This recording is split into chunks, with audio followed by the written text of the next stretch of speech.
जिल्ह्यातील टुनकी या गावात लग्नाच्या वरातीत किरकोळ कारणावरून झालेल्या वादातून 2 गट एकमेकांना भिडले। यात 3 जण जखमी झाले असून पोलिसांनी 4 ताब्यात घेतले।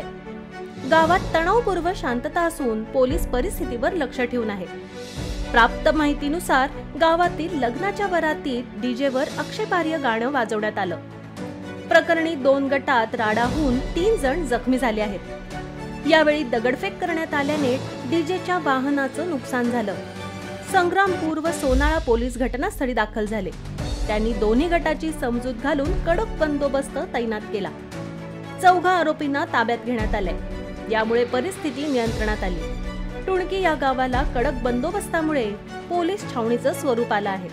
दोन्ही गटाविरुद्ध सोनाला पोलीस ठाण्यात कारवाई करण्याची प्रक्रिया सुरू आहे। त्यानंतर अटकेची कारवाई करण्यात येईल असं पोलीस सूत्रांनी स्पष्ट केलं।